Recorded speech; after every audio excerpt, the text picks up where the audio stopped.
Today, we're going to dive into the philosophical world of Immanuel Kant and explore one of his most influential theories, the categorical imperative. This is a fundamental concept in moral philosophy, and it's shaped much of the ethical thought we rely on today. Kant's work can often feel dense and difficult to grasp, but don't worry, we're going to break it down, simplifying the ideas so that they're more relatable and easier to understand. Personally, I found Kant's theories deeply satisfying in my search for objective truth.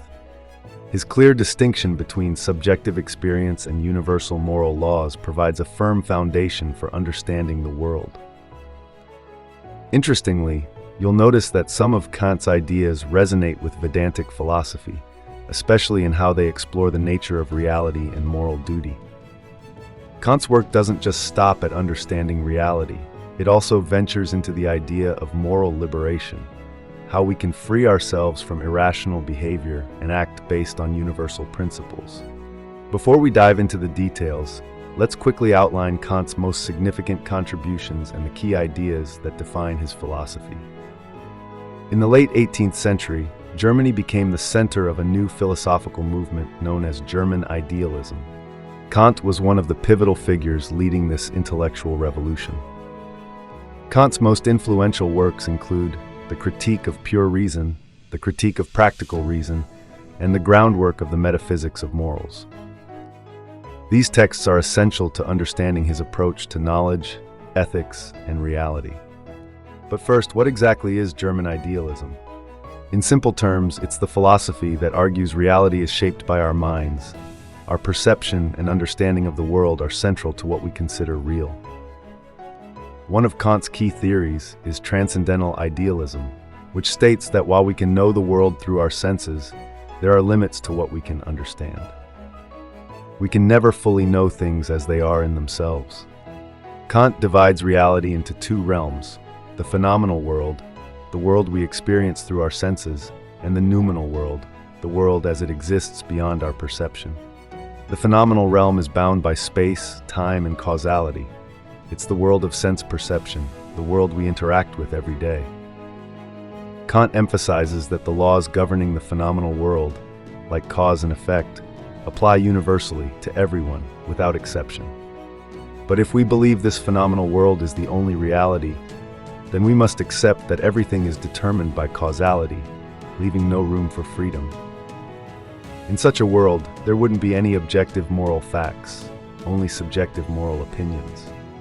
In contrast, the noumenal world refers to things as they exist independently of human perception, beyond the limitations of our experience.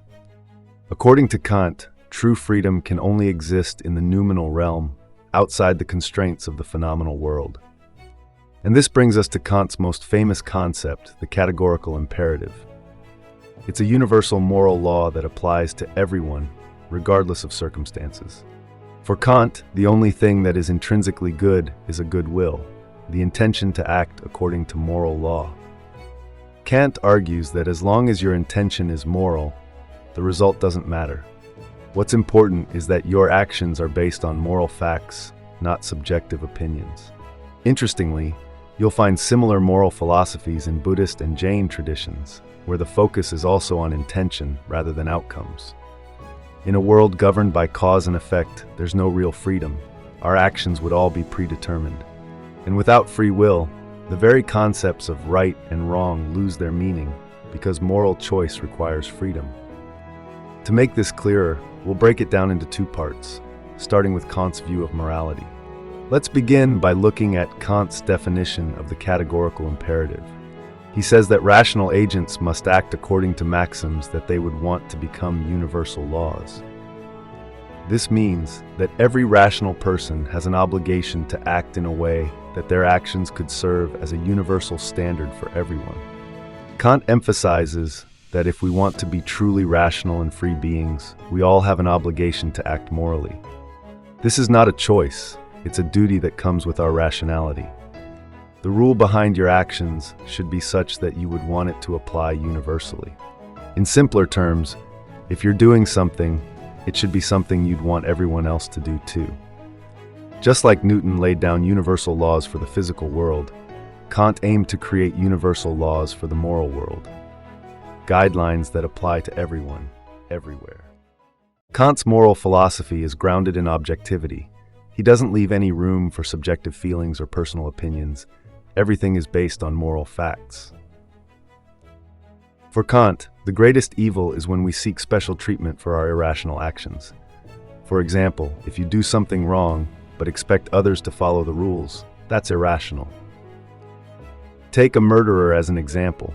They don't want to be killed, yet they allow themselves to kill others. This is a classic case of seeking an exemption from a universal law. Kant argues that all of us, at some point, seek exemptions for our own irrational and immoral behavior. We want to be treated differently, even when we're in the wrong. If we really examine ourselves, we'll see that almost every day we break some kind of rule, law, or moral code, even in small ways. According to Kant, giving in to our irrational desires is the root of immoral behavior. It's this lack of control that leads to what he considers evil. True enlightenment, Kant says, comes with maturity, the ability to take full responsibility for your actions without making excuses or seeking exemptions. Kant envisions a world governed solely by moral facts, not by subjective moral opinions. It's a place where what's right and wrong is clear and applies universally. So to sum up, Kant's moral philosophy provides a universal system of moral judgment, one that applies to everyone equally based on rationality and duty. Now let's get into some deeper reflections, inner conversations about what Kant's ideas really mean for us in everyday life. The desire for objective truth isn't something external, it's deeply embedded in human consciousness. We all, consciously or unconsciously, search for some kind of truth that is beyond our personal biases. There are popular beliefs like tying a thread on your hand for luck or long life. But let's be honest, how does that truly affect your life? What's the rational basis behind it? Such superstitions seem to have survived through the ages, passed down from generation to generation without any real examination of their validity. Kant would argue the root cause of much human suffering is our attachment to these irrational beliefs. They keep us trapped in a cycle of ignorance and pain.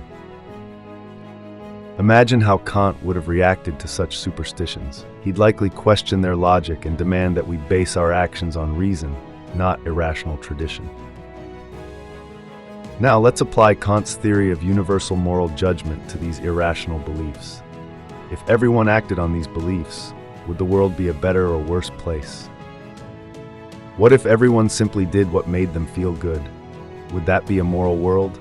Kant would strongly disagree, because not all desires are rational or beneficial to society. Imagine if a stronger person harms a weaker person and feels satisfaction. Is it moral just because it satisfies him? Clearly not. Kant would say this is an example of irrational and immoral behavior. If we apply this logic universally, then even history's worst dictators could be considered good simply because they did what they liked. Clearly, this is absurd. If we judge morality based on personal satisfaction or peace, then we lose the distinction between right and wrong, who's the criminal and who's the saint. Kant would argue that accepting irrational behavior as normal leads to societal madness and chaos, where no one can judge what's truly right or wrong. For example, democracy can lead to majority decisions that are not always rational or moral. Kant would argue for decisions based on reason, not majority opinion. But when people act irrationally, they often shut down criticism by saying, "It's none of your business." Kant would disagree. Moral responsibility is everyone's business. Sadly, the deep wisdom of philosophy has often been reduced to shallow personal beliefs and opinions. Kant would encourage us to rise above that. According to Kant, a person who is performing their irrational but seemingly innocent religious rituals is not much different from a brainwashed terrorist. If this offends you, maybe it's time to revisit everything you hold dear and wake up to the truth that Kant is presenting. Our ancestors have handed down vast wisdom, but too often we ignore it or misinterpret it in favor of irrational beliefs. Kant and other great philosophers have all pointed out that our personal thoughts and beliefs often become our greatest prisons. They limit our understanding of true morality. Before you claim any belief or thought as your own, Kant would urge you to examine it carefully. Are you being rational or just following irrational desires? Simply posting religious symbols or chanting holy names doesn't make you morally righteous. Kant would say true morality comes from rational action. If simple superstitions solve everything, then why did Lord Krishna need to teach the deep moral wisdom of the Bhagavad Gita to Arjuna? He could have just said, "Do as you feel." Sadly, the greatest philosophical wisdom has often been reduced to just do what you like, which is a complete misunderstanding of true morality. Wisdom isn't something that can be simply handed down. It must be earned and understood by each individual through their own rational exploration. And with that, we've come to the end. Thanks for watching, and don't forget to subscribe for more thought-provoking content.